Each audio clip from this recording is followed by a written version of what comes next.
Dobry wieczór, Monday night. C'est ponedilok is uh, actually a much better start of the week this week than last week because Viktor Orban lost. Because JD Vance can't close a deal. A whole series of things, actually. Also, I got news that a Marine defender whose mom I've known for the last several years was returned on the last exchange this weekend. So God bless to Olena and her son that he was able to come home.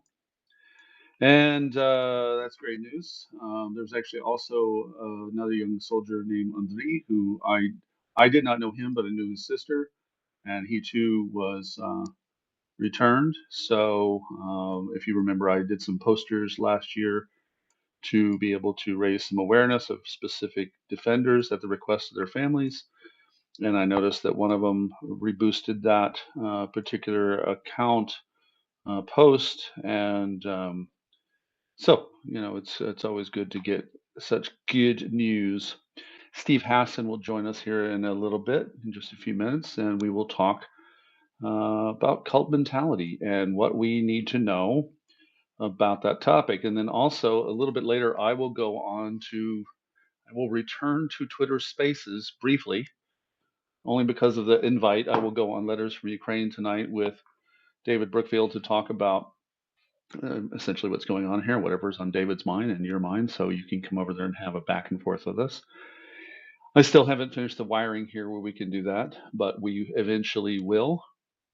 And yeah, so kind of quiet right now in the skies, although we did have some air raids earlier. Actually, I'm going to look at the map and see what we have because Russia's ceasefire agreement, which really didn't hold, but at least for the big picture, we didn't have anything happening here in the capital. We have some activity in Chernihiv, some active drones, and of course some in Mykolaiv and Odessa and Dnipropetrovsk. And so yeah, they're still busy, fucking Russians. Um, the thing about tonight that I want us to remember is, and I think that Steve will speak very, very clearly to it, Stephen, um, that it's easy to throw insults around to people that have such strange views to us, like MAGA and other groups. But if you want to make changes, you have to use your brains. And one of them is to try to understand the wiring of how someone gets down that rabbit hole. So I hope we will learn some things tonight as we have our discussion about how that process works. You know, how Mr. Hassan's work has dug into using his personal experience, dug into um, some remedies and some activities, and I'll ask him a little bit about what he does besides writing information for us. Like, what is it that you do for people who are going through this? Do you take cases of people who need deprogramming, etc.? But then we'll of course take it to where we're at, and what can we do in our own capacity to be helpful to ourselves and our associates and our family members and our neighbors or whoever it is that is a big deal. And I think that that's going to be quite informative. Let's see here. I got a new article out today. The Shapeshifters Grand Tour. JD Vance is the political typhoid Mary. Everywhere he goes, things die. Uh, Forgive me. Every time I do that, that's because I'm turning an air raid notice off out of my ears. JD Vance is the political typhoid Mary. Everywhere he goes, things die. I get some cathartic edge out of my writing, um, because we're now hoping that they'll send, instead of Witkoff, maybe they'll send JD Vance to Moscow to try to negotiate the end of the Russian Federation. We'll see. I have a strange feeling he will never take that offer, but who knows? J.D. Vance is one strange dude. You know, I think that MAGA will evolve, but it's not going to evolve into whereas there's Trumpism, there's not going to be Vanceism. I'm pretty secure in that prediction. After Trump in 2016, where I said he won't even be the candidate, I stopped making predictions because I really did believe that there was sort of a part of the Republican Party that hated him enough that that wouldn't happen. I was wrong. He bulldozed through those people like a human Molotov cocktail on that system. I read the tea leaves wrong on that one. I've been pretty good on a lot of predictions in life. I keep banking wrong on that. I balanced out two bets against each other in that era. The first one was because I usually bet a steak dinner with cheesecake, and even though I don't drink, I'm going to go ahead and throw the 25-year scotch on top of it. I'm really confident in the bet because it's expensive, and I would normally never throw that money around. And I had a MAGA person who would eventually be MAGA. At that time, that wasn't really a known thing yet, but a MAGA person was telling me about Hillary Clinton's emails. And if you don't know, I'm pretty proficient at the hacking and cybersecurity world. You don't want to hire me to be your cybersecurity guy, but I know you can do it as a researcher because I know my work and I have a server company. And I pretty much knew the topic. And I told this guy in Houston, I said, there will be no emails. There will be none of that stuff. It will be, you're falling for something. Oh, no, no, no. I think there will be. No. I understand that she had a server. It was an email server, etc. Yes. But also, trying to find a server online is a lot harder than you think it is. You kind of have to know a few things to figure out where to even look. There are so many of them around the world that trying to find one is really, really difficult. I won that bet. And then with a different person, I lost the same quality of bet that Trump would never be the candidate. So I read the tea leaves wrong. And then same thing, like I had someone say, well, you said he wouldn't return to office. And which is not what I actually did say, but it was pretty close. It was close enough. I did think that looking at the numbers that America was showing a different, uh, mood going into 2024 than I thought, and I don't really pay attention to pollsters. I pay attention to people in orbit of that cult. What were they? Was there fire in their belly? But that prediction, as I reminded the one person who tried to pull me on that, I said, "When did I make that prediction?" He goes, "Well, it was before the election." But when? Yeah, I'll tell you when because I looked at our text. Yeah, it was in July. Okay, that was before the staged uh, fake assassination thing, or whatever you want to call it. Yeah, I ain't buying it. Sorry, I'm in that category. When you have a PR person in the front that corrals photographers in the middle of a shooting to come take photos. I'm a photographer, counterterrorism guy. Been around some crazy shit. Um, no one in any situation I've ever been like that suddenly go, "Hey, no, you over here, you over here, over here. Now get that photo."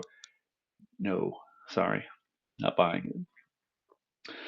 But I did say that my prediction came before that, and therefore, it was at the time of, um, yeah, the fireman president bought it exactly. So, but nonetheless, here we are. This is the situation we have, and we're ready to try to pick apart what we can learn and see how much we can progress. So, let's see here. I'll let Mr. Hassan know we're live.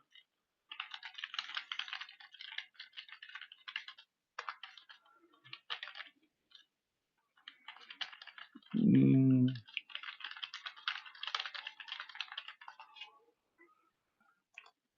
Also, I'm very thankful to his staff and team who helped me make sure that this all came together. I did a really nice Twitter Spaces with him before the election, along with a few other friends. We had Sergeant Gannell on that week. We had Frank Figluzzi on that week talking about what we would expect with Donald Trump into the election cycle.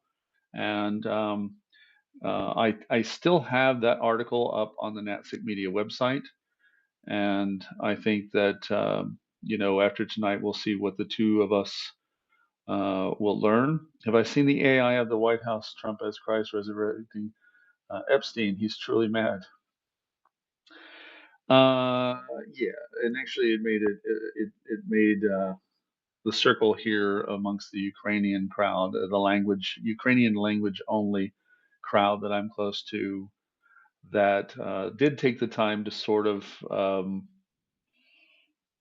ring in on it, but they were too busy in the ding dong, the witch is dead with Orban today. So they were not really focused as much on Trump because of the situation with Viktor Orban losing.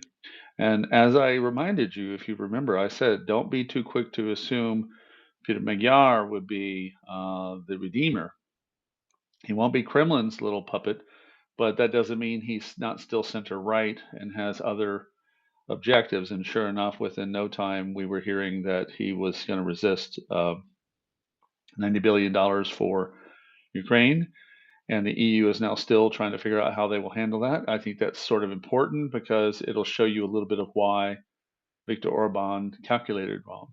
And Orban also lost in a way I think validates what I've been telling all of you guys about how to reclaim America, which is that with 80% of the media bought and paid for under Orban, Peter went to the ground game and went village to village across Hungary, and it's a much smaller country than America, but village to village to try to capture that vote. And in doing so, really had the ground game down. So that's how it is. Hey, my man. Oh, you got green screen and everything. You're so fancy. Yeah, but I don't know how to put up my old bookcase filled with books. That's okay. Me neither. That's why I just have a regular wall of flags and my books are on the other side. Yeah, I'm buying bookcases so the books will go on the opposite wall. That's all right. What's important, and we have some of our friends already joining in here, is the learning. And welcome back. We haven't been on Substack together, but we did a wonderful Twitter Spaces together before, and we've communicated for a while. And I really appreciate the work you do. So we'll let some friends pile in here for the next couple minutes before we get really into the meat of things. But how are you doing over there? Just some health issues, being my age, but I'm good. Yeah. And In your 50s, finally, yeah, it helps. 50s. I'm celebrating my 50th anniversary of being deprogrammed. May 11th was my waking up moment where I went, he's a liar. If he's a liar, then he can't be the Messiah. If he's a liar, he can't be God's representative. If he's a liar, that means he's not trustworthy. What am I doing? Yeah. That was the first critical thoughts. That's really important to pick apart, because I have friends that got involved in different kind of lesser known cults, and they had a similar awakening where something juxtaposed against the reality they could not change. The gravity is gravity and the sun is the sun. And at that point they went, wait, what else is not true? And I think that's a very important distinction. So congratulations on getting at that mark. It's very important, but also more importantly, I appreciate that you went into the work of doing this as a result of what's going on. So what I'd like to do is, before I get into some of my questions about what your findings are and what we should learn, is I want to know a little bit about what you do besides the writing, because your book is important. We're going to talk about that, but a little bit. I mean, are you working in trying to help people who need to deal with deprogramming people? Is that a big part of your workload? Yeah, so I've been helping people either recover or helping people with loved ones who've gotten inveigled into a situation.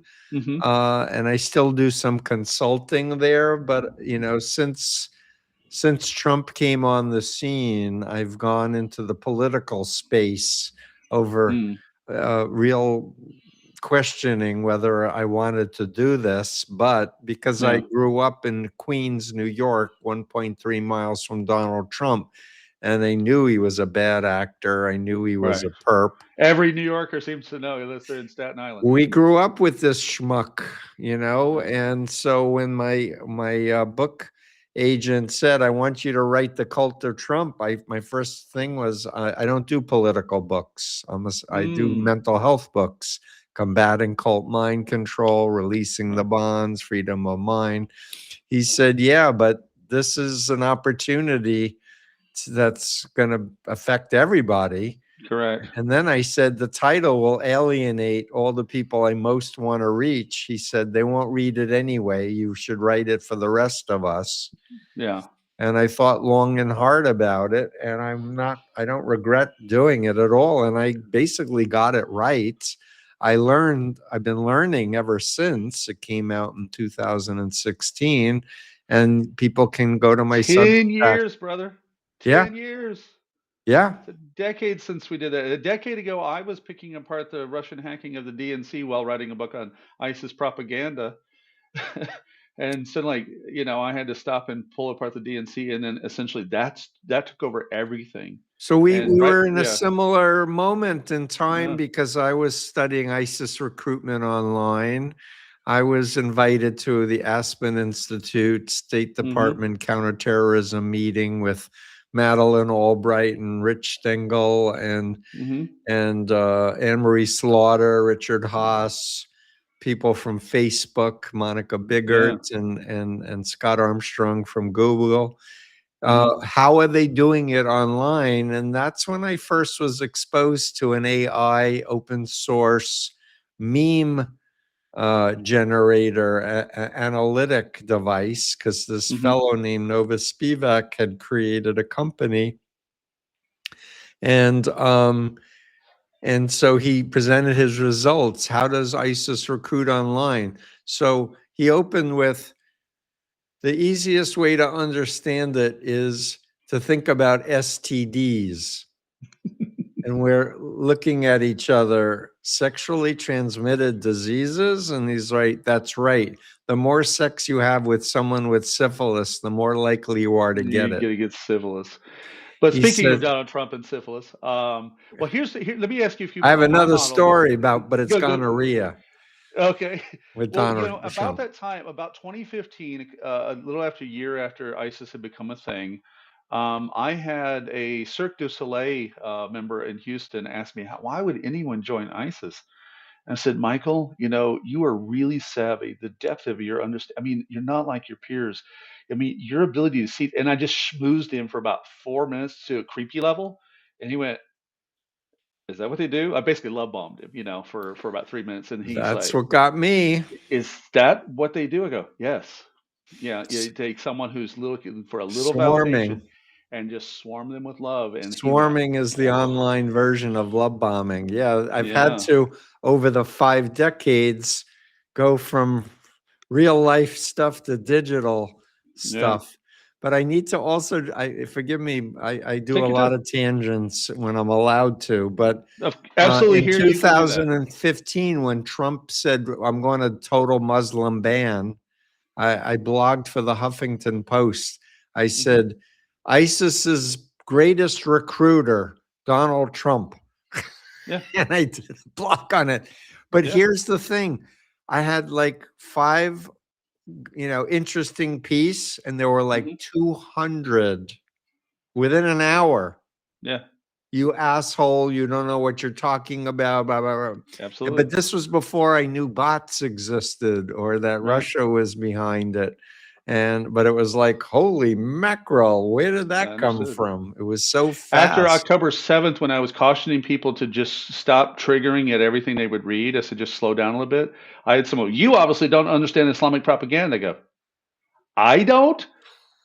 I wrote a book on it. They're like, what are you talking about? It's kind of funny, the things you get screamed at. But I have another thing that I want to like present as we get in here. First, for our audience, my friends may already know you, Steve Hassan, but for some of the people I can tell are sending who are your followers, I'm Chris Sampson. I'm in Kyiv. I've been here in Ukraine since January 2022. Background in doing civilian counterterrorism and disinformation work, etc., and propaganda work. So, welcome everybody. Thank you for being here. That's who we are tonight. And Steven, you and I have been talking for the last few years, and I really, really appreciate who you are. You're a great fellow. You're a wonderful person to talk to, and very, very Thank you. easy to talk to. So, I want to get a little bit into kind of the same topic, actually, by virtue of an article I wrote. It was back in, I think, in December. I said, "Are you working for the Islamic State? Are you sure?" And what I was trying to lead with with that article was all these people in Europe and the kind of Jake Lang and these guys who scream at Muslims. I said, I don't think you understand that you essentially are completing the rhetorical circle that ISIS and Al Qaeda, especially ISIS, puts out there and weaves. And all it takes is to disrupt their circle, is to go hug a Muslim and open your heart to people who they cannot recruit. Because I have a great friend, Muhammad, who was saying, I had someone try to recruit me that wasn't real. I don't think he was ISIS, but he was really crazy. And I said, "Wait, you talk about my neighbors hate me? No, my neighbors helped me like fix my fence after hurricane, and my neighbors, and all his kindness." He says, "It doesn't work on me, but why does it work on others?" And he understood the model because Yep. he's a Muslim in America, and he was really had to put that idea in my head about, if you want to really disrupt ISIS, hug a Muslim and get to be close to people you may disagree philosophically with, but at least it reduces it. And I think that the same problem works with when it comes to MAGA. If MAGA doesn't have a bone to chew on because we're not feeding it, and we become rhetorically fair and listen to them. And I was talking to my co-host Sean Penner about an hour ago, saying the same thing, that if a hyper right wing comes up to me and I don't come at them hyper woke, and I listen first, I mirror back the listening side first of their value system, then they don't have something to walk away with. And so take that bat and run with it. Yeah, I've been saying this for 50 years, but I just Thank you. I've learned it. We're good tonight. Let's go to 50 sleep. years, but it's based on the fact that I was deceptively recruited by women who were flirting with me at Queens College. My girlfriend had just dumped me. They lied to me. They said they were students. They weren't. They said they weren't part of a religious group. They were frickin' Moonies. And yeah, so I got radicalized, and Right. I got selected for leadership within a month or two. Zero to hero. Which, well, that's what they figured would work for me, was to appeal to me. You're a leader, God has great plans for you. I wasn't that religious, and I certainly Was wasn't the interested in changing. was the trauma my trauma of the breakup? Is that also a big component you found over all these years? That It trauma wasn't a point. trauma. It was just like an upset. It was really Whatever, not. however you want to call it, but that disruption in your happiness, something that they There, could. there are Yeah. situational vulnerabilities like death of a loved Okay. one, graduation, losing a job, moving to a Okay. city, state, or country. But to answer your initial question for your Yeah. listeners who don't know me, I'll just say I was a creative writing major in college. I thought I'd be an English professor. And then I had this experience in the Moonies. And then I nearly died in a van crash, which led to a voluntary deprogramming. Not because I had any doubts, I was a fanatic, but I wanted to prove to my family I wasn't brainwashed or mind controlled. And I agreed to 5 days. I had a cast on my leg from my toes to my groin. I was So you not. weren't really going anywhere too quick. I wasn't able to fight. I wasn't able to run away. But the point is once my mind opened and I started thinking that Moon was a liar, so how could he be the Messiah? How could he be a man of God? How can I trust him? And I had, I don't know, 50, 100 experiences with him where he was telling us leaders to lie, Right. either directly or withholding information or whatever. But it didn't connect with my conscience, with the real me. And so I want to just say briefly, I became a mental health professional. I got a master's in counseling psychology. I've since got a second master and a PhD because I decided that one of the things that would really make global change would be to define brainwashing and mind control in the legal system using trafficking law, using existing trafficking law. So that's what I did my doctorate on in 2020. And I'm doing postgraduate research because there's a way to measure how authoritarian a relationship is, or a country is, or a corporation, or anything.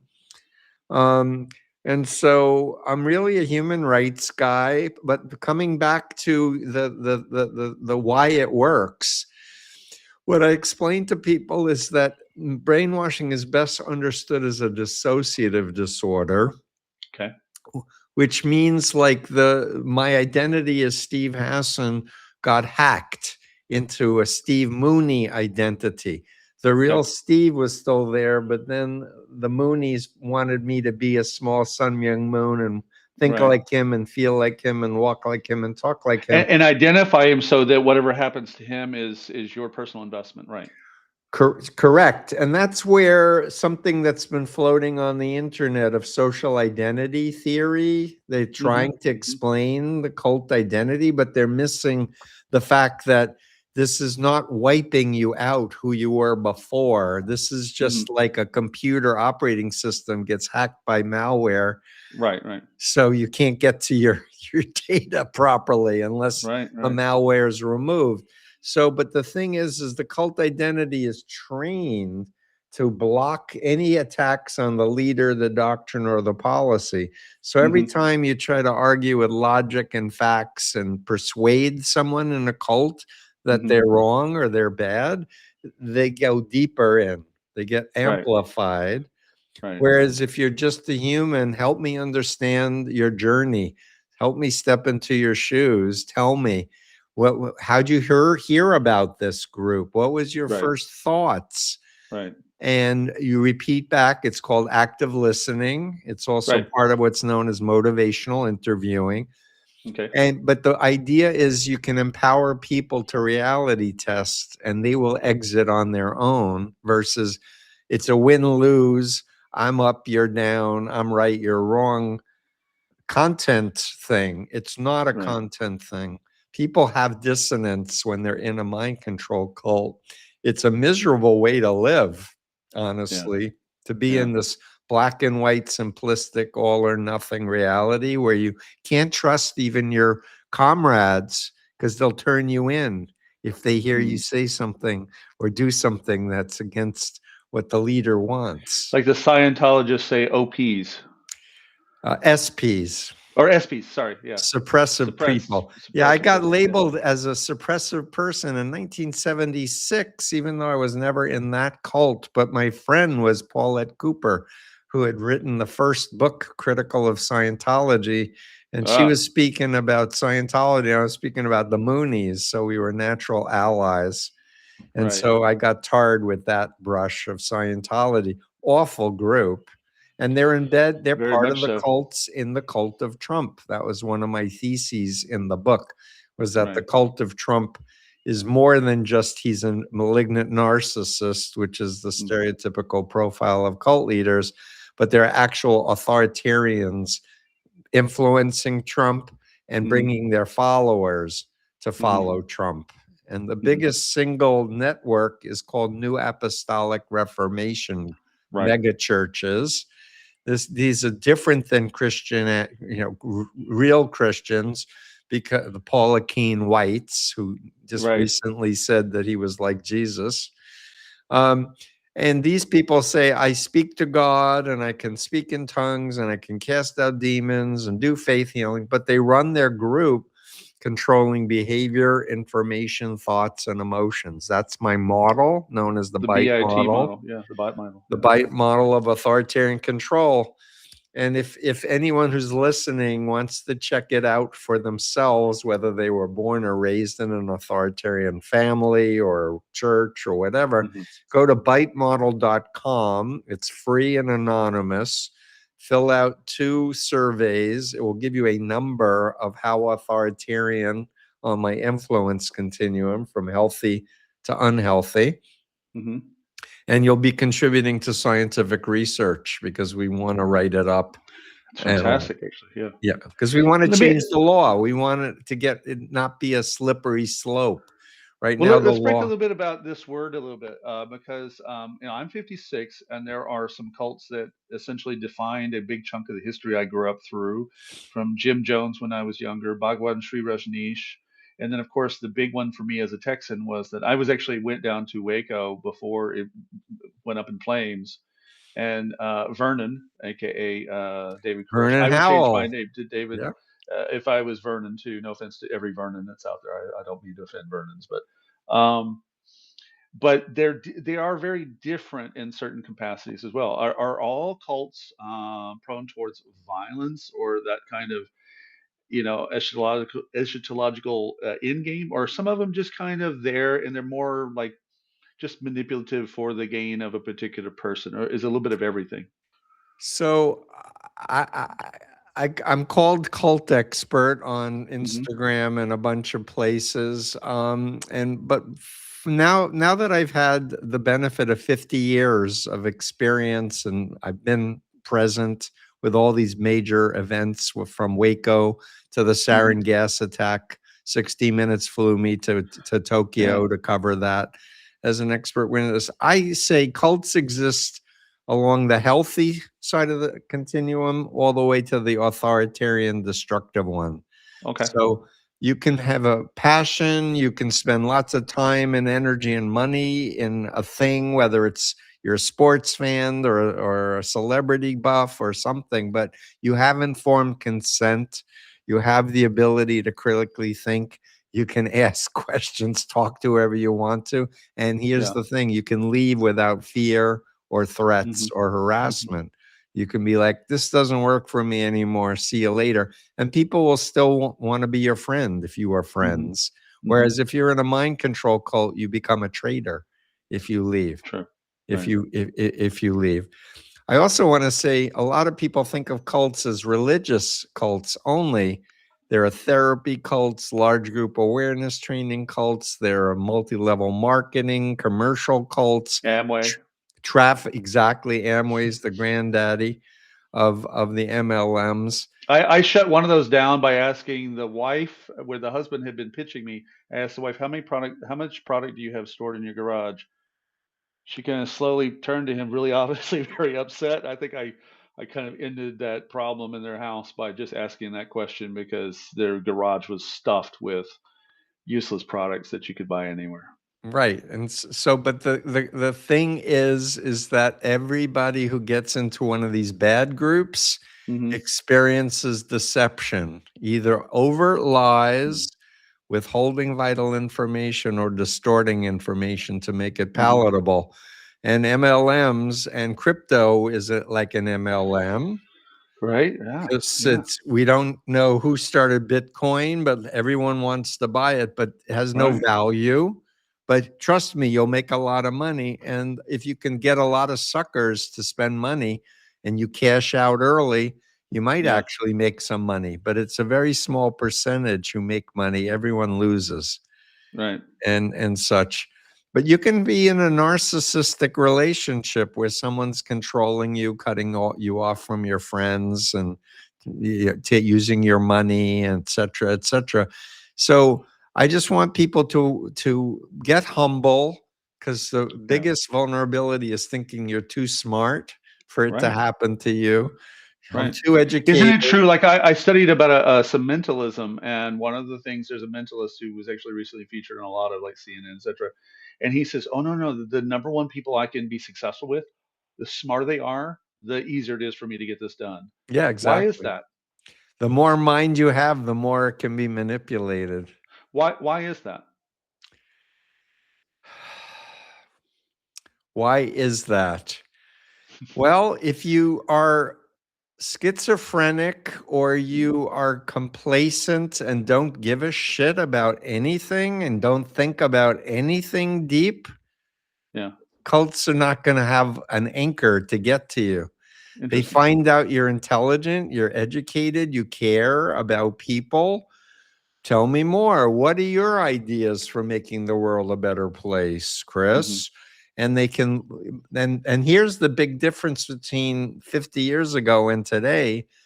When I was in the Moonies, you had to ask about the person's background. You had to Ah. ask their family. Was daddy an alcoholic? Did Mm-hmm. they have were they sexually abused as a child or whatever? So Mm-hmm. you were largely just kind of going with whatever you could elicit. Mm-hmm. Nowadays, you can go to cult groups like Glue and buy people's data, and Right. cults are going to this Christian corporation where they're looking for people who do Google searches for anxiety, depression, Mm. suicidality, breakups, losing a job, because they want people who are going through situational vulnerabilities to Right. love bomb them. Yeah. And then they'll say things like, and I've seen mentalists do this too, like Darren Brown. He'll look up somebody on Facebook, find out they go to a cafe regularly or Instagram or whatever, and they'll be like, "You have a dog named Woofy. You, you," and it's like, "How do you know that?" It's like, "I have a gift." You know, it's like they just freaking That's read usually it how I on the shut down internet. in my counterterrorism work. That's how I shut down a Proud Boy who got in my face in Fort Lauderdale. I go, yeah, you're Keith Burwell, that was Jonathan Pearson, and I named all 7 of his peers, and that the dog whistle went off in his head, and he kind of walked away because he didn't know why I knew that shit. Like, well, because it's my job. Yeah, you mentioned Pierce. So I interviewed Franklin Pierce, son of, Hmm. and he turned out to really make his life over again in ethical Yeah. ways, running orphanages, and Hmm. great guy. But he was raised in hate Yeah. and terrible When cult. we have this out of control 79-year-old man in the White House and the people around him, what I really wanted to get to with our viewers tonight was what we have to do, because I think that's the beauty of how you decided to approach it, was that it's really a message for those of us who are completing that circuit, and how we can not close that circle that way. We can change it, and I'll start with a personal story by saying that I had an extremist who my volunteer team identified as threatening second civil war. He was a much older guy. I even joked about him as the lost member of ZZ Top. No offense to Dusty Hill. And it was a guy out of Alaska, and I kind of made some fun of how crazy he sounded online. And then his son contacted me. He goes, my dad's serious. Like, he wants to. He's selling everything. He wants to go to Idaho. He wants to participate in full blown civil war, and he's really trying to sell the shop. Now, the good news is the dad did not wind up participating in Jan 6. This was in 2020.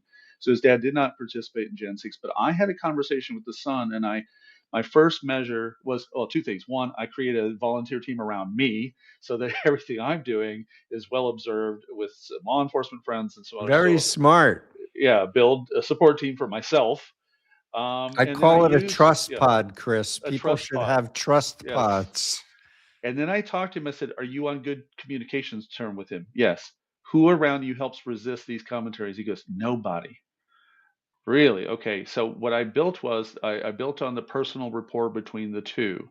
Now the good news is, after the January 6th thing, when I saw this same guy online, and he says, "Well, my dad didn't go." I said, "I see that." I said, "But you know what I noticed about your dad? He has comedic timing. He likes the audience."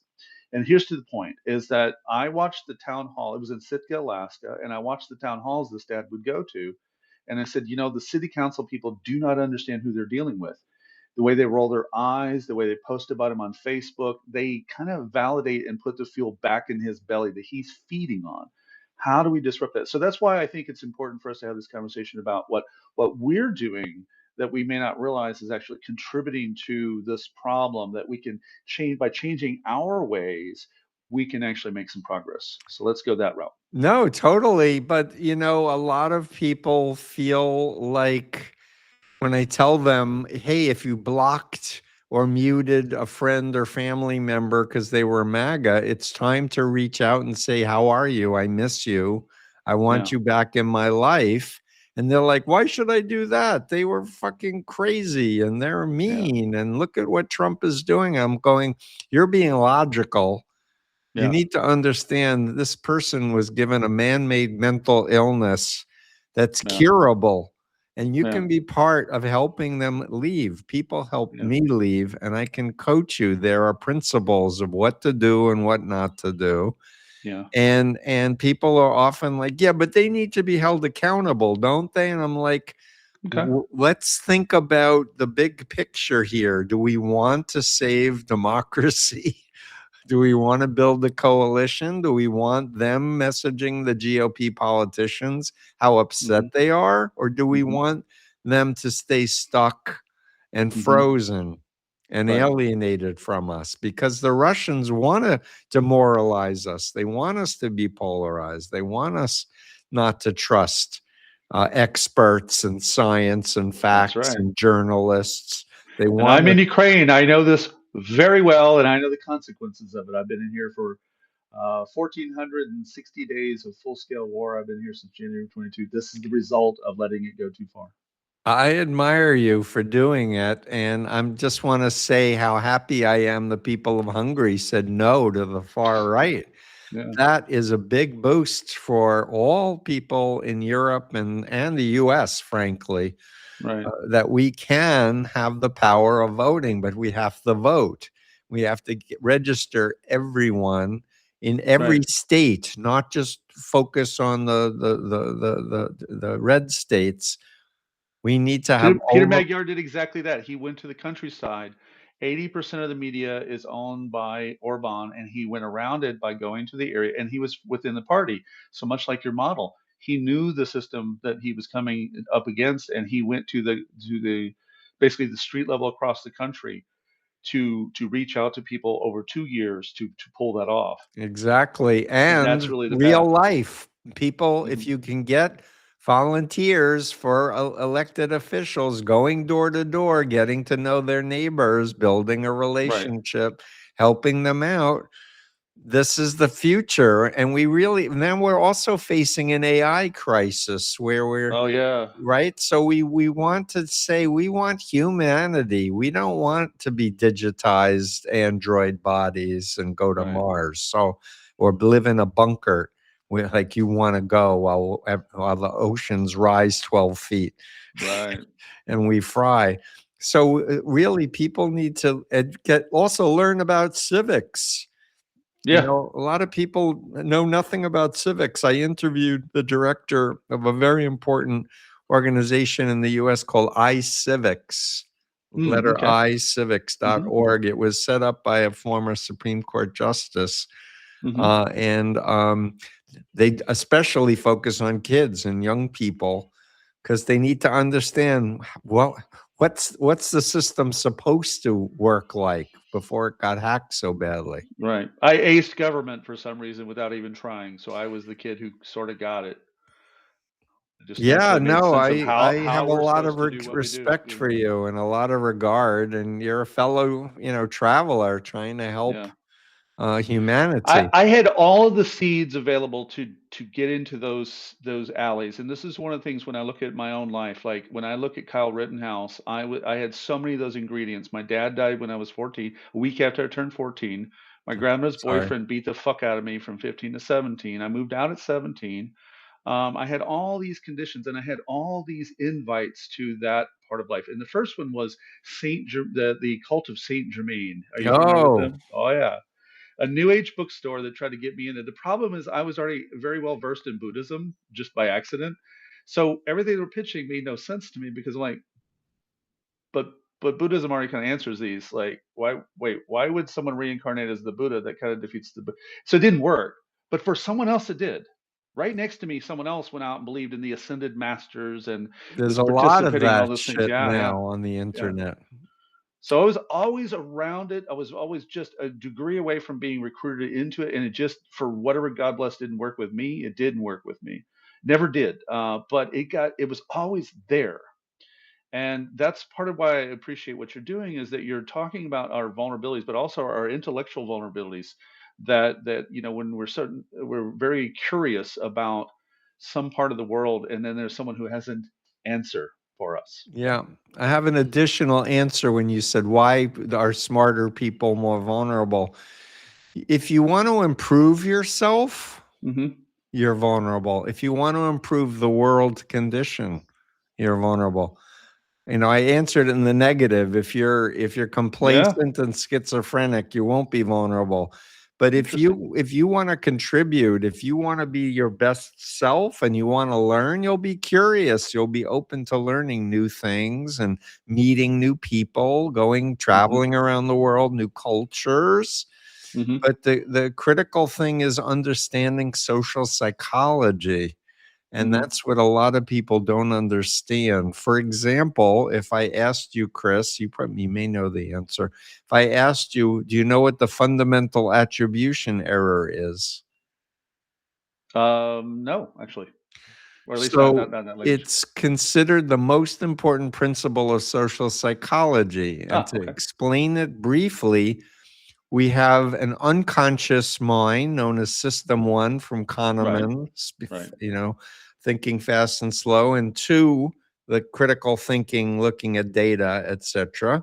So we Hmm. have automatic pilot. Our Yeah. automatic pilot has a bias that Yeah. when we look at other humans to try to figure out why are they doing what they're doing, we Right. overestimate disposition and personality and Yeah. underestimate social influence and I environment. call that heuristic handling. That was my term for it. It's heuristic handling. But it is Very heuristic similar. Yeah. handling. But the thing is, when people would say, Steve, how could you be in the Moonies? Are you stupid? Are you Right. uneducated? Did you come from a bad family? I was like, none of the above. Wasn't traumatized, I mean, my dog was hit by a car when I was little. That was my biggest trauma. As a Yeah. kid, I fell on my bicycle and knocked my two front teeth out, but my adult teeth came in. It was like that was Right. my Right. Right. I was like, Abby Normal to quote Yeah. uh, Frankenstein. Anyway, the thing is people need to understand we're not individuals. We're social beings. Right. We like to think we're rational, we're emotional, and Right. we We like to rationalize. be certain of things. Isn't that the biggest thing? Because, like, when I study conspiracy mindset, it's the need for certainty. Whereas a person who's okay with chaos a little bit accepts that shit happens in the universe and a lot of things have no magic control, just happens. But Certainty is the is what I an call the like in conspiracy thinking, I call it the invisible hand. That we need that part that puts everything together because there must be a reason why such a thing happened, and you we know, want to feel like there's some understanding of why things are the way they right, are. right. That's part of our storytelling nature. We want Hmm. a Hmm. coherent narrative, but I also would say it's part of us developmentally Hmm. that when you get into one of these mind control cults, you regress to a much Mm, younger mindset where things are black and white, us versus them, in group, out group. When you are more an adult, you can know what you believe, be in your body, but enter into other people's models of reality and step into them and understand them without losing your sense of self. right. Right. But you have to grow up. Your brain has to mature. Now we know the Exactly. frontal cortex, you need to be 25, 26 for the average person, not 18. Right. The law says you're ready to go to fight for Uncle Sam at 18. It's like you can't even drink in half the states. That's right. You can kill Well, I and be lost my killed. brother to MAGA. My brother died of MS, my older brother. And my cousin, I just found out recently, my cousin, who was also very MAGA, died this last year of health. And actually, he was so isolated, I didn't hear the news because there was no one outside my uncle who finally says, well, Scotty passed away. And the two examples are important because I disowned my own half brother during 2016, he really went at my timeline over pro Trump. And it hit a bone with me because he said this is how you do business, and my dad suffered financially by being an honest guy, so like swindling contractors like hit a nerve with me, but I shut that door. And that's why when I want to use that as the model of what I can't fix because he's now gone. And then the other one with my cousin, he and I had some dialogues on the phone where by just kind of, relaxing back a little bit and having conversation about politics, it was a lot less hostile, very not hostile at all. In fact, Scotty and I were very close, but we just had this different set of worldviews. So I think that using those two examples of people who are in my life, especially since you can't fix it now that they're gone, leads to me in my question for our audience here. when we have people in our lives that are in that way, and we'll use MAGA as the primary example since that's what's on the political table. Sure. What are some of the first steps we need to do to get that door open to the person that we love, but man, they drive us crazy. Uncle crazy, as I use that term. And I know that you don't like that terminology, which is why I want to start with, from my end, we start with that kind of terminology, but you've shown clearly, I think, through your work that that's destructive to the effort. So let's walk through a little bit what our viewers can use as a little bit of a roadmap to reclaim someone they love. So the first thing I want to say is you have to believe that they can come out of this Okay. and be in your life and be a positive, relationship. If Okay. you're so traumatized by the past that you can't allow that possibility, then you Hmm. need to talk to a therapist or something, or you need to spend a lot of time listening to people who are defecting now from MAGA Hmm. and listen to them tell their story and realize it's really happening. And you can either help and speed it up or slow it down, make Yeah. it easier for the person to come out or make it harder. And I Yeah. say make it easier and faster, but because I lived it. I mean, I was such a fanatic. Hmm. I'm very confident that if you are loving the person, you're remembering who they were before they got radicalized, and Hmm. you're patient, and if you're not in touch, the first step is to reach out and say, "Hey, thinking of you." Some people find old photos of you and the person that Hmm. bring up a positive memory or a video. Share Hmm. it. Say, I remember when we went camping together. I remember we went to that football game together and had such a great time. So you're looking for anchors in who they were before the cult identity got established. But the first step is just saying, "Hey, I want you back in my life." And then Hmm. if the person says, "You cursed me out and you blocked me," you say, "I'm so sorry." And these are the magic words. If I could go back in time, knowing what I know now, Hmm. I wouldn't have done that. So please It's forgive a me. little bit, it's a little bit of it being also unpredictable, meaning in the sense that if someone already knows, oh, here's Chris, he's going to go with his whole, I'm a terrorism guy. He's going to come and like I hit the script that they expect. I've already lost before I started speaking because I'm already predictable. Well, so, I think of the term pattern interruption. Okay, that's one. So Yeah, if right. they have you in a box and you're talking in a way that can't be in a box, Yeah. that usually makes them curious. It Hmm. usually elicits some like, what's going on here? Hmm. And so, what I do with cult members when I know the cult really well is I pick something the cult leader said and state it that he was right Hmm. when he said X, Y, and Z. Interesting. Now, what are Right. they going to do? I call it lend a little agreement to the understanding of their worldview. Yeah. Yeah. So the thing is nobody's perfect. And I always take the position of, hey, I'm willing to change my Now, Stephen, mind. I'm sorry. I woke up and told myself this morning I was, so I'm a little disagreement with you there.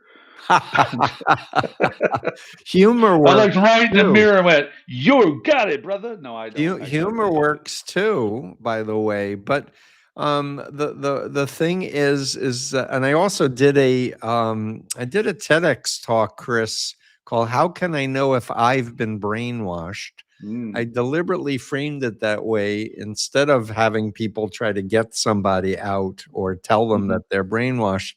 Did it from the first person narrative. But the first step is to disconnect from social media and from the practices the group mm. was having you do all the time. Right, right, Because now people are getting from their phones messages 8, 10, 12 hours a day. They're being kept right. all up all night, etc. Like turn off the phone for a week.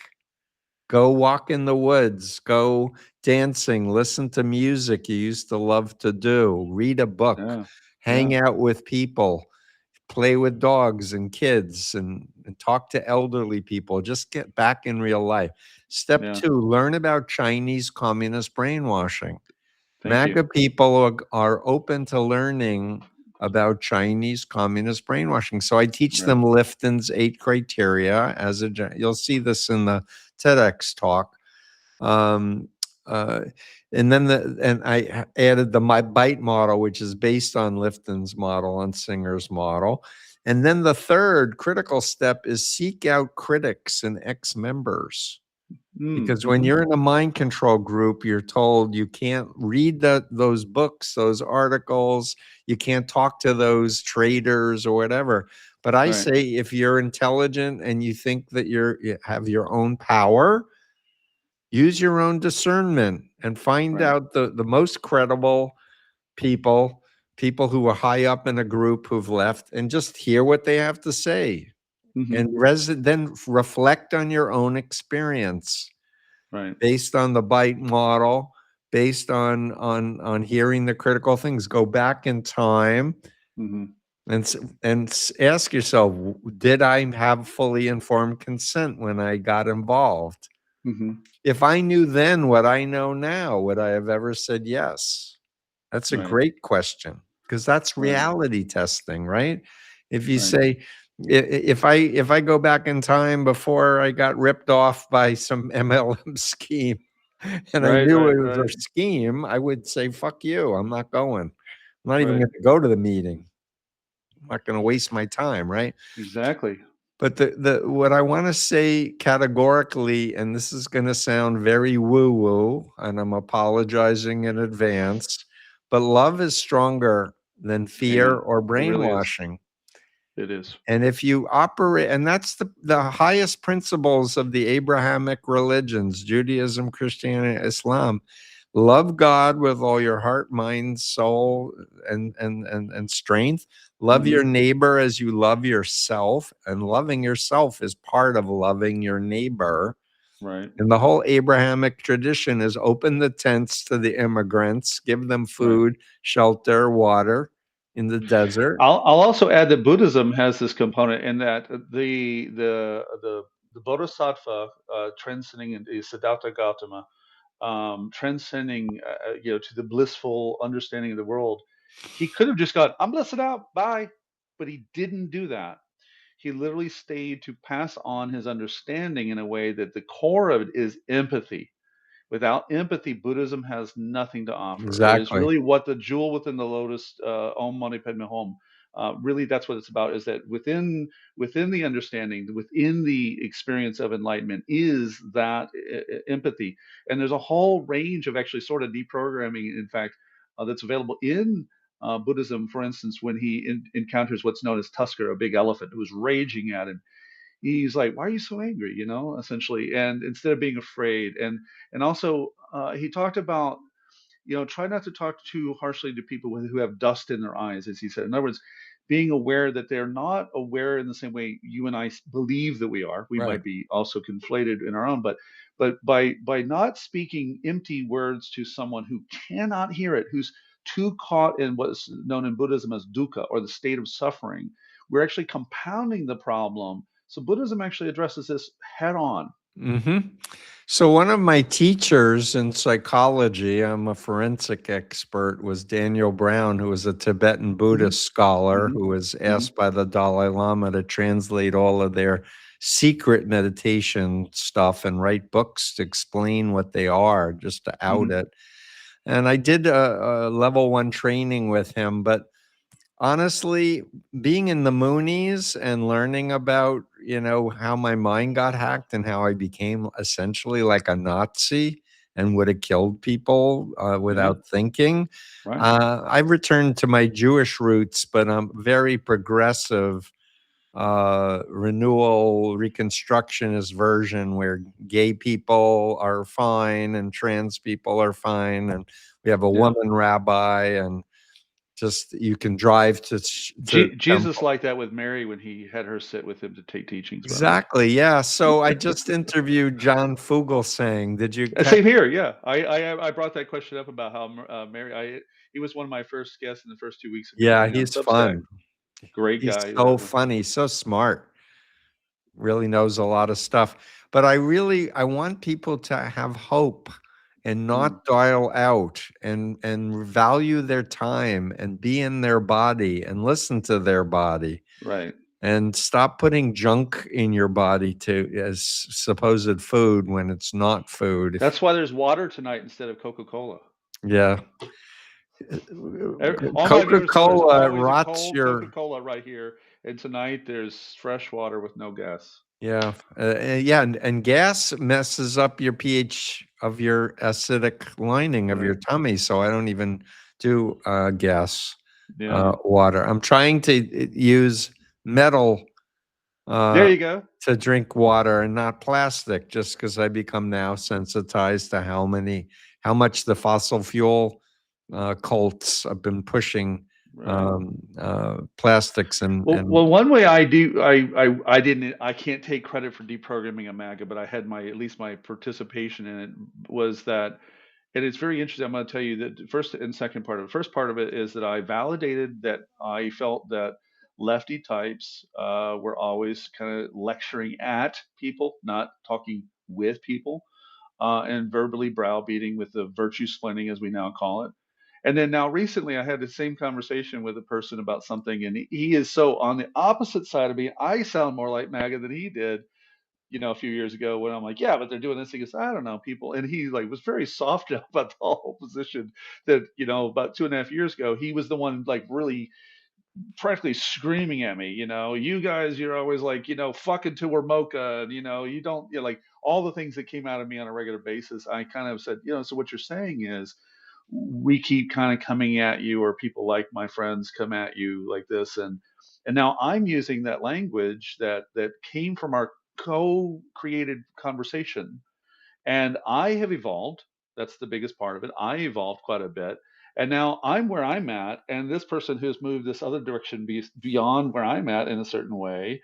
And totally says things like, I don't know why they say this about MAGA people. I'm like, you don't? Yeah, but you were part of it, and it's a transformation that was very, very beautiful, no less, because that person now sees all of these people as grifters, manipulators, con artists, empty people, and it's done almost like as if that person had never been part of it.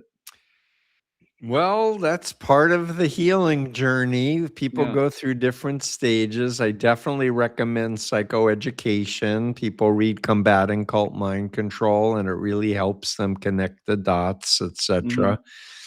But I'm very alert when somebody's left the group and they're angry towards their former group. I see that as a positive. Yeah. That's a positive. But I want to say to family and friends, you don't want to be a substitute authority figure and tell them what to do. I've had families say, but if he gets out of XYZ group, should we push him to go to law school, or should we push him to go to seminary? And it's like, don't push him. And understand it'll take as long as it's going to take, but be supportive. And if he says, I'm thinking about this, instead of saying good idea or bad idea, you say, tell me more. Be curious. Tell me, what are the pluses of that option? Tell me the minuses of that option. Can you visualize yourself with that option in a year, in 5 years? Does that feel good? So you can prod them to help them, to reality test. But you want them to have an internal locus of control. If they're an adult, you'd rather them make mistakes and make bad decisions, but learn from them and not repeat the mistake, rather than think for them and tell them what they should do or not do. Right. That's not healthy.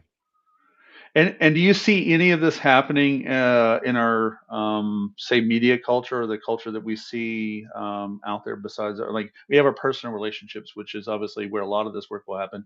But do you see any of that happening at the larger scale that gives us any glint of hope? It could, but I have a relatively small following, given the importance of the subject matter that I've become an expert in.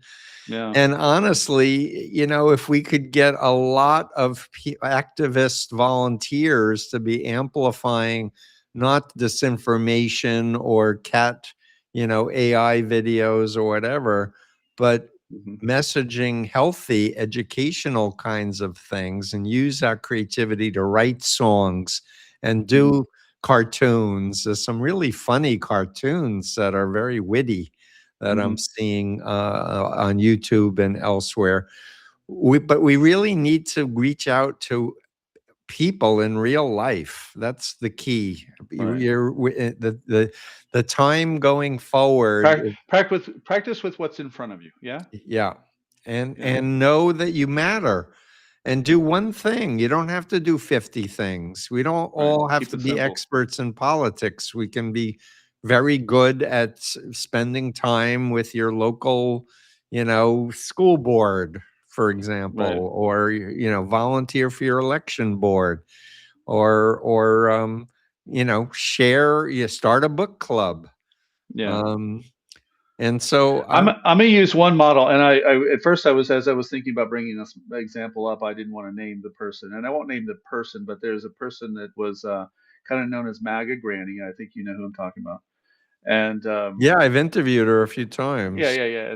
and one of the things that, and it's less about her than the people after. I tried to warn people and said, look, you need to stop trying to pick through all of the. I'm gonna just be graphic with it. Stop picking through the corn in her shit, and realize we have to offload a lot of people right now. I say That's where I stop was with it. feeding the I was trolls, like, we have Pam. thousands of people, but I'm saying, yeah, exactly. That's part of it. Is like we have thousands of people to do programming, and we can't get it right with one who's even halfway trying. If we can't get right with one who's halfway trying, how are we going to get it with all these other people who aren't even fucking trying?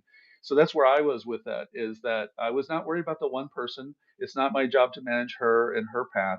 It's that I was trying to increase the offloading effect, increase the process by which, and I was doing Twitter Spaces a lot, is to increase the understanding so that we can get more people to come open up instead of trying to pick the one person apart who is at least halfway trying in some capacity. And we have so many more to do, and it was so frustrating to get people to begin to understand that I just threw my hands up and went on to war. Yep. I'm seeing a That's how I comment. got in war. I ran from America's crazy. No, actually, that's not how I got here. No. But This one, I see a comment from Christine. Is yes. MAGA evolving into an even harsher Talibangelical KKK klepto-fascist regime? So Great question. I think that we're seeing a fragmentation happening, and usually the law of thirds, and I'm not sure who came up with that, but third will leave, a third will get more entrenched, and then the other third depends on what we do, because we can bring them out or they can go to the other side. But honestly, peaceful protests, I was so invigorated, Chris, being in the Boston Commons for No King's Day. There was 180,000 people. Wow. I Dropkick saw some of this on Murphys the sang, with the Boston recall. governor I saw. spoke, the AG, Markey, and Warren spoke. It was great. I just felt like we're going to do this. We have to do this. It's not an option to just give up. We have to do everything in our power as much as we can without burning out. We need to take care of ourselves. 7 to 9 hours of sleep. That's what I did a week ago. I was very depressed on Monday last week, where I basically let myself sleep, and I never take a day off. That was my day off for the first time in months and weeks, because every day I wake up in war. It's the bombing itself we deal with. It's the crazy on the internet. The like most Ukrainians I know are more triggered by Steve Witkoff appearing in the news than a drone flying over our head. That's interesting. Yeah, I was. Well, I'm going to have you on my Substack because I want to hear about Ukraine and what it's Yeah. like to be there. It's been transformative. In fact, we should talk about. Let's do this briefly here, if you've got just Please. the time. I know that you were covering a very interesting phenomenon that's happening related to Ukraine. Would you like to explain to our viewers? Are you prepared to walk through that a little bit with our viewers about this very interesting activity that's been going on? Absolutely. So, Amen. so Good. there's this Russian cult. It was created in the part of Crimea that Russia invaded and took over. So It says it's a Ukrainian-based group called Right, right. Allatra, Alatra, right. Allatra. They also go by Creative Society. I wrote a long piece on my Substack about it, and Right. I've been messaging about it. I'm about to do a part 2 about it, but this is a cult that's infiltrated the evangelical, new apostolic reformation MAGA crew. Mark Mhm. Burns, pastor to Trump, is the main figurehead. He's an African American. I barely almost met him 1 year ago on March 31st when the chief rabbi of Ukraine, Moshe Osman, said, "Would you like to meet Trump's pastor?" And my face never lies. I'm not a fan. Besides, I have to film here in Bucha today, so I actually missed him by just minutes. Well, And he's I know he did the through Bucha Moschun tour here. So when he went back to America, he had an authentic experience here that was shown to him. But it's interesting that his name was in there. So continue with that. Well, he is having meetings, recruiting people from many groups. But here's the con. Go for it. The big con, just like MAGA was pushing free speech Hmm. in order to get disinformation okay to be and lies to be on social media. And Right. then when they got power, they started censoring Right. and canceling and all that. This cult is doing what all cult apologists, propagandists do, which say religious freedom. There's no such Mm. thing as brainwashing or mind control. There's no such thing as a cult. And they attack me as the global head of this anti-cult network because I wrote The Cult of Trump. Yeah.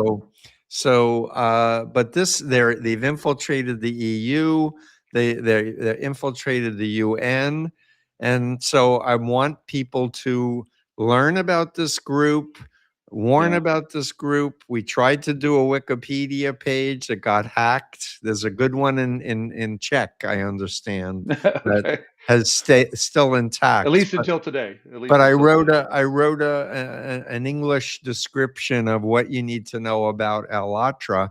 And if you're religious, you should talk to your pastor or your rabbi or Right. whatever and Right. put this on the map because they have lots of fronts.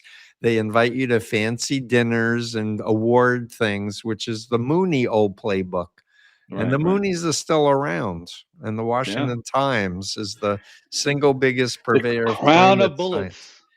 Well, that's the son, yeah, the Yeah. Rod of Iron Ministries, and he was going around with Michael Flynn, alleged That's QAnon right. Q leader, and they are recruiting militia for a civil Correct. war, Correct. my former cult. So, but Allatra is a group that everyone should pay attention to and out to their family and friends. And religious freedom means informed consent. Like when the That's Moonies right. lied to me, they took away my religious freedom as a Jew Right. and got me into a mind control cult, which I never would have agreed to throw out my poetry and believe the Holocaust was necessary because the Jews didn't accept Jesus. That's how far they got my brain. And I went to Yad I Vashem. had to process that you just said that. I know that to be true, but I haven't heard it out loud. No, I'm telling you, I was gone. I mean, I was really a Manchurian Candidate 2.0 or Right. 3.0. I would have taken a gun and shot anybody Right. without hesitation. But when I woke up, I was like, I don't even like guns. It's just like, what? I Right. was Right. anti-Vietnam War. And then I'm fasting for Nixon during Watergate because God's wants him to be president. And I actually fasted for 3 days for Richard Wow. Nixon. Yeah, so but coming back to understanding there are ethical influencers and there are unethical influencers. And Right. as we have more and more AI and disinformation in digital media, we need to identify trustworthy Right. people with integrity who won't, will think twice before they share something or say something to fact check it and really build networks where you're sharing my stuff. So Freedom of Mind, I'm live streaming now on Right. Wednesday. Also Friday, I have Steven Donziger, who is the leading environmental lawyer who won the case against Chevron and then got, Right. he's going to be on with me on Friday. We have this podcast. I'm asking people to look at my Substack and subscribe if they. Absolutely. You're killing it on here, bro. I'm not saying I should be stunned, but I was stunned in a positive way, meaning I already know that you're doing great work. But I was very happy to see that people were really, really tuned in and you're really pulling in an audience who obviously wants to learn what's happening. So I want everyone to deal with that. But you're close to at least the last question for tonight because we're already at 1 hour. We could do this forever. We're both of us very curious about this. I actually have one question for later, which is I want to talk about how in my propaganda studies, I have copies of Edward Bernays and Walter Lippmann and these guys, and I have a book I've been working on for years that I actually redusted off the last 2 weeks and started rewriting called Redline, and I start with George Creel, Walter Lippmann, and Edward Bernays, and crystallizing public opinion, and how Edward Bernays laid down a playbook that Goebbels basically picked up and ran with. So we'll talk Exactly. about that in the future. I That a put that lot in the of cult of Trump, by the way. That's where I there you go. started. The Yeah, cult of Trump exactly. was, let's look at what he was How did we saying. get here? You don't Right. sell the product, you sell the need for the product. Precisely. So, but we'll come to that in the next conversations a little bit about how we got to this era. But one that, because we were so close to it several times, is we're in the time of AI. We have Elon Musk and the tech bros, and the love for Elon Musk is cult-like, Yep. the tech bro side. So let's talk about what do you think are concerned, not with the mechanics of AI, but the cult around AI and the use of AI when it comes to cults. Big topic. So I want to do a shout out to Greg Epstein, who is the Hmm. Harvard MIT humanist chaplain who wrote Hmm. Tech Agnostic, MIT Okay. Press. And he basically says people used to go around praying and now they're on their phone. It's the Hmm. new world religion. And he said, I want nothing to do with it. He uses my work and he basically says, I don't know about you, but transhumanism, long termism, accelerationism, and crypto, these are Yeah. bad beliefs of these tech bros. I want nothing to do with it. He cites my work as authoritarian cults. Right. So, for sure, but I'll also add that in my research, folks who are neuroatypical, who are often brilliant and scholars, are particularly susceptible to recruitment into mind Hmm. control cults. Hmm.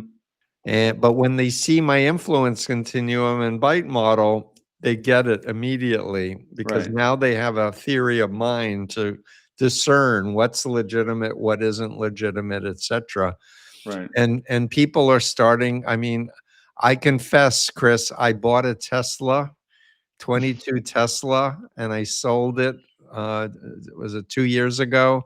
Right. Couldn't stand getting in it because of him. And I took a bath with losing a Yeah. lot of money getting rid of it, but I had to get Yeah. rid of it. So now I have a Camry.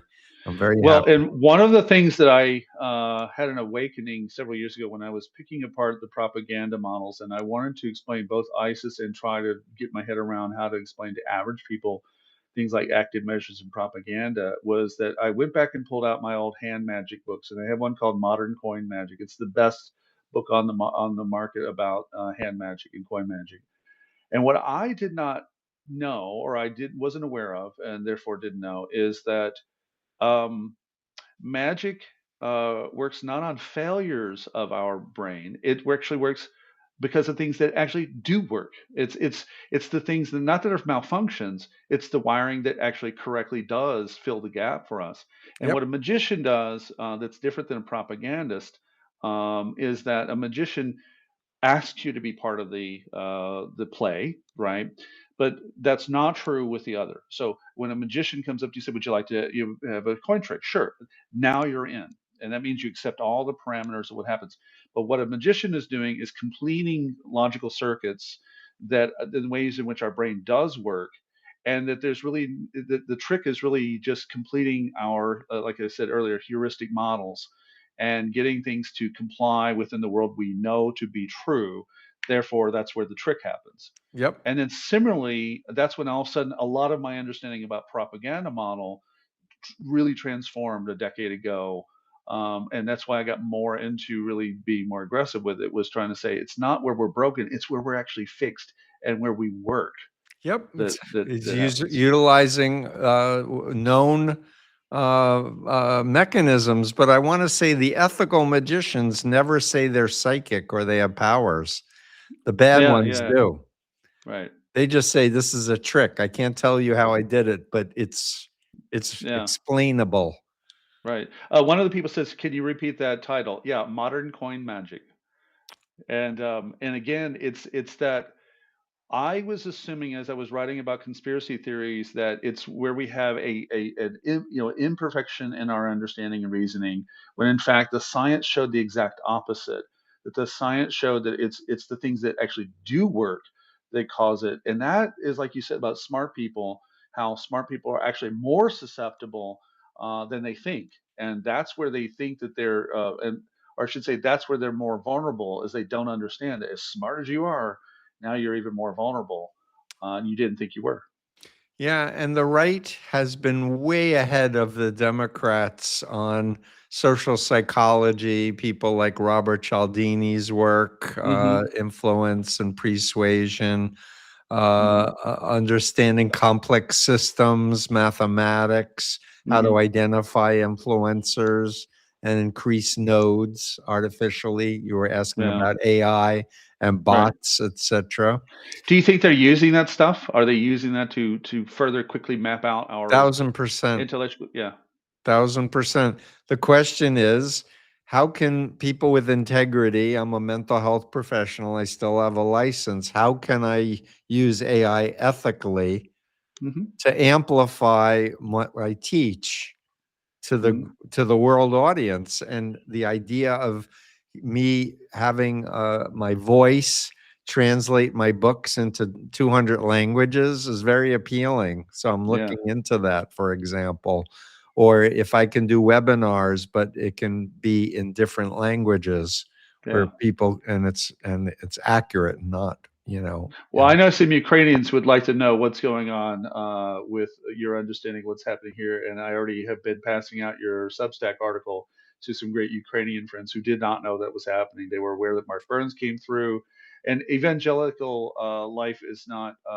It's an Orthodox world. I was married to a wonderful evangelical. She's a saint, no less. But it's a very small community here. My travels across the country to former occupied territory was with the evangelical church here, but it's an Orthodox world, huge Orthodox world. Evangelicals barely exist here, and that's a vulnerability in that. And also, we have Falun Gong are frequently out on Krishnatic, and it's all I can do to not want my. It's a cult, because that's my worry to say it's a cult. Yeah, and people see Shen But they're out Yun. there out there all the time doing their duff phone, stuff, and it's sad. So There's also Scientology. There's Dianetics ads in some of the metros here. To be honest with you, it's really really disturbing. yeah. Well, they get wealthy people to donate, thinking Yeah, that they're going to clear the planet, but they're yeah, basically just fleecing wealthy people and giving the illusion. They have very small numbers now. My yeah, understanding is under 20,000 who are actually in the cult, but they have billions of dollars. yeah. It's And true. and Trump recently pardoned one of the whales who was sentenced to 7 years, pardoned him after 7 days. He defrauded Hmm. 20,000 people of over $1 billion, but Trump just because they're in bed with Trump. And the Exactly. Duggins are on the Kennedy Center board. Ugh. They're whales of Scientology. But I still have hope. People can leave. That's And how we do it. my my That's why we're my having this conversation. Is I think it's worthwhile. I think it's also, again, the work has to happen on our end now. Asking the person who's going through it to do all the work is not getting us anywhere. We have to do the work on our end. So you're reminding people that you have Wednesday and Friday. When are you next on Substack? Wednesday? So we live stream to Substack and YouTube and Instagram and all my social media Yeah. when the plugins work. Yep. Wednesday 2 to 3 Eastern, and this Excellent. Friday we typically try to do 2 to 3, but Stephen wanted to do 4 to 5, and one of my people was more convenient for her. So we're Yep. doing 4 to 5 Eastern time on Friday with Stephen Donziger. Right. And yeah, I want you to come on to Substack and tell my Absolutely. people about what you're in Ukraine. Tell us about life in Ukraine. Oh, it's been transformative. I went to see my mom yesterday. My real family is all gone, so I have adopted family. But I went to see my mom yesterday after spending the morning with the Defender families at a rally, and then spent a wonderful Easter at San Sofia, and then I went to go visit my mom, and I'm the extra kid, and it was very needed. I was overdue. That's why I was stressed. I hadn't seen her in a couple months. Mm-hmm. So, So but does that mean it's you came to the States or she was there? no. I mean, I have a Ukrainian mom. My real mom died in 2011. My Oh, grandmother I raised me see. died in 2000. This is my Ukrainian family. She was in occupied territory, no less, in occupation in Kherson until November 2022. And I'd be glad to share with your audience what the experience is here because Yes. I've learned a lot, not only about Ukrainians, but I've learned a lot about sovereignty, about independence, about revolution. And I'll leave it with this for tonight because someone just said this perfectly. Campbell said, "You are the change you want to see." When I tell Americans that you can rescue your democracy, and I think Hungary just showed us yesterday. Um, Yes. Ukrainians back in 2013, in November 2013, hit the street with, starting from my friend Mustafa Nayem, basically with a Facebook post says we got to try to do something. And they kept showing up, and the more they showed up, the more Yanukovych cracked down, and the more Yanukovych cracked down, the more they showed up. Until in February, it all changed, and on February 22nd, he got in a helicopter and got the fuck out of Dodge. Now, why does that matter? Because I think no kings is not enough, and I said this over the last few weeks. Revolution does not happen outside. It happens between here, behind here, and in here, Yep. individually, and it requires a change that sees the outcome before the actions even start. And I learned this from Ukrainians, and the excellent example was a year ago in July when Zelensky and Rada changed some of the rules around the corruption agencies, NABU and SAPU. And I was in Mykolaiv, and I hadn't had a chance to get out of town for a while. And I'm suddenly down in the south, and a revolution breaks out again for 7 days. And for 7 days, young people hit the street in front of the president's office and said, "The fuck you will." And in 7 days, they changed it. Why Right. does that matter? No violence happened. In fact, I told some Americans who were like, "What do you think's going to happen?" I said, "I'll tell you what won't happen. Yeah, Yanukovych crackdown won't happen." You know Mm. why I know that? Because Ukrainians have already put the fear of God in the officials to say, we will stand up for ourselves. And the reason why that matters is Americans cannot be subdued into like this frailty. They have to basically recognize there may be actual sacrifices, there may be losses. We've already seen it this year. It's Yeah. horrible what's happening. Yep. And that the officials, if they're not afraid of you, they'll do two things. They'll let the steam out. You'll have your steam, what are the venting of the steam a little bit, Right. and then it'll go back to your normal life, and you've been satiated, your belly is full, and then change doesn't happen. And here, that wasn't the model, and I have learned so much by watching Ukrainians, which is why that night when that happened, I told the 12 journalists over at the table who were very stressed, I go, I think it's going to be okay, and they're like, oh, you don't understand. I go, no, I do understand. And finally, when they heard me, I said, it's because I believe in you guys. You normal people who are just normal people are not going to tolerate that. Just let's see. And sure enough, 3 hours later, like tomorrow we'll have a meeting and 5 people will come along, the top five, and everything I said was going to happen happened because I put my faith in normal people. I don't Yep. believe in political messiahs. I don't believe in magical upper end people. I believe in the common person who has had enough and been through Bottom enough. up. And Ukrainians, bottom up. Bottom And up. that's what it was. Yeah, I'm very grateful to you for being there and Thank you, my brother. reporting and Likewise. doing that. And let's be in touch about part 2 on my Part two. Substack, and And we'll we'll do it share on with your you. shot. Yeah, And thanks to tell your team, thank you very much for coordinating our timing here tonight. yeah, and tell Jim, like, when can we set it up again? Yes, you got And it. I'm available whatever timing works for you. I'm flexible. That's what I'm here for. Great. And sleep more. I got to run now, Yes. See you unfortunately. soon. Take care. Thanks Take care of again. yourself. All I'll right. talk to Bye. our audience just here for a few more minutes and then say goodnight. So thank you, Steve. We'll see you. And everyone, make sure you're not only following his account, but you're also, most of you, I think the biggest crowd here is already following you. But to everyone else, just pay attention to his broadcast and we will see you soon. I'm Chris Sampson here live from Kyiv pretty much every day. And, here to answer your questions right back. And everyone take care of yourself. Slava Ukraini, Cool. Heroim Slava. I Pizdets Rosyjska Federacji. I'm impressed. See ya.